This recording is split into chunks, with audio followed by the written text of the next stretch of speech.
Hello दोस्तों, आज हम लोग पदार्थ की अवस्था परिवर्तन के बारे में पढ़ेंगे।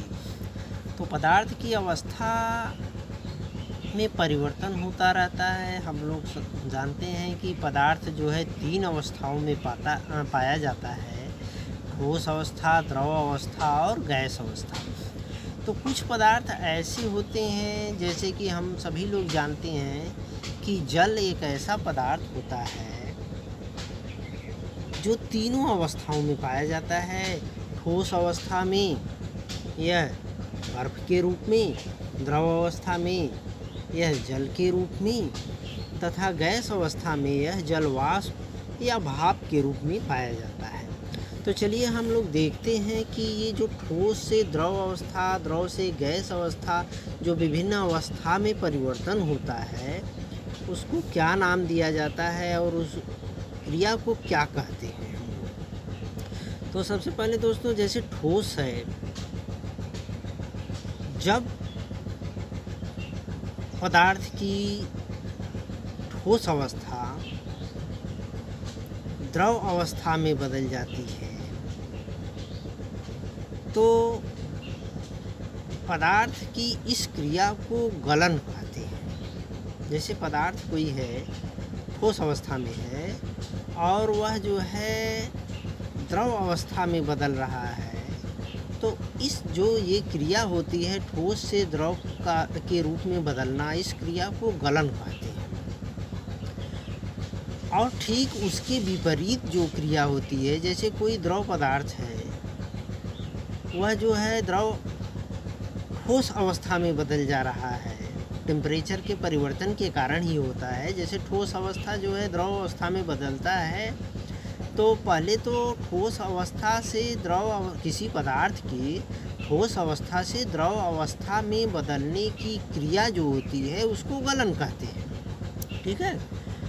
और किसी पदार्थ की द्रव अवस्था से ठोस अवस्था में परिवर्तन की क्रिया जो है वो हिमन कहते हैं। अब देखिए, जैसे कुछ पदार्थ ऐसे होते हैं जो ठोस अवस्था से द्रव अवस्था में बदलते हैं, द्रव अवस्था से गैस अवस्था में बदलते हैं।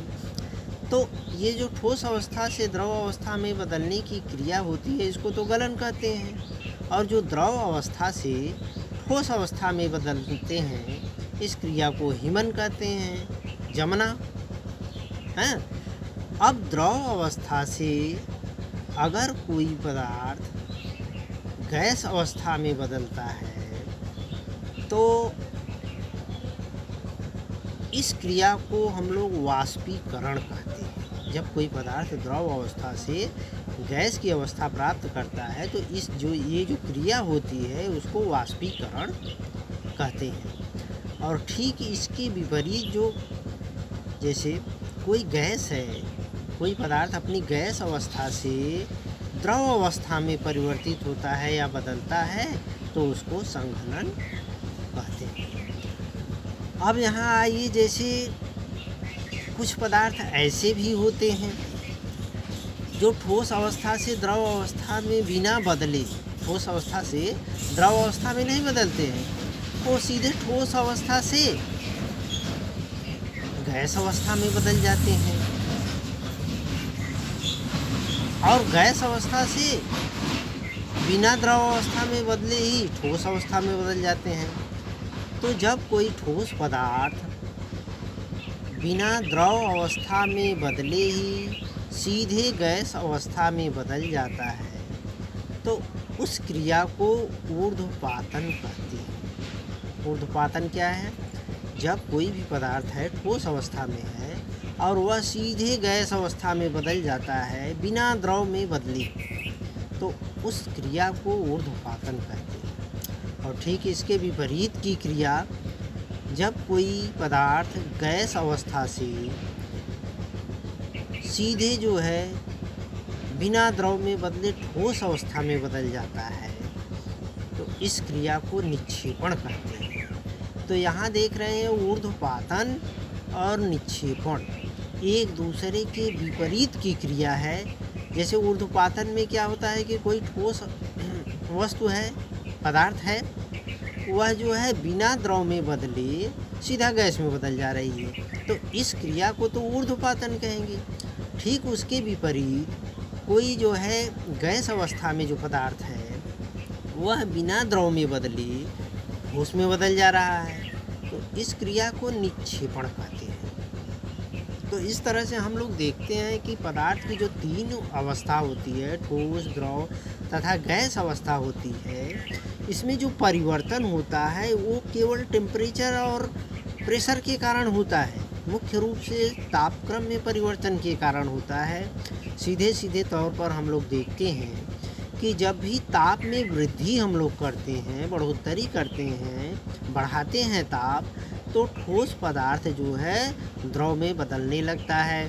ठोस पदार्थ के अणुओं के बीच जो है एक बंध होता है जिसके कारण बंधे रहते हैं। तो जब हम लोग ताप बढ़ाते हैं तो वो बंध जो है ऊर्जा पा जाने के कारण, वो जो इनके अणुओं के बीच जो बंध होता है, बंधे होते हैं, ऊर्जा अधिक मिलने के कारण वो बंध के जालक जो है टूटने लगते हैं और ठोस पदार्थ जो है अब द्रव अवस्था में बदलना शुरू करता है।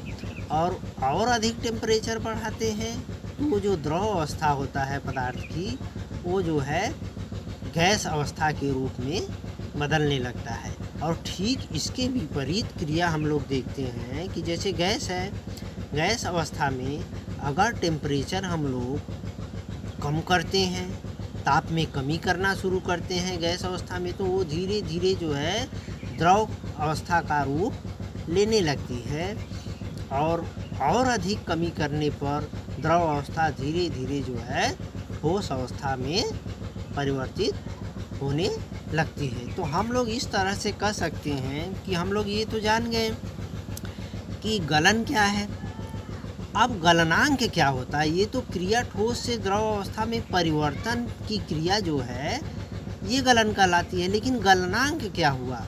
तो हम लोगों ने देखा कि टेम्परेचर के कारण ही ये सब परिवर्तन हो रहा है, इसलिए गलन तो वो क्रिया है अवस्था परिवर्तन की, लेकिन वो अवस्था किस कारण परिवर्तित होता है? वो टेम्परेचर के कारण होता है। तो हम लोग गलनांक को कह सकते हैं कि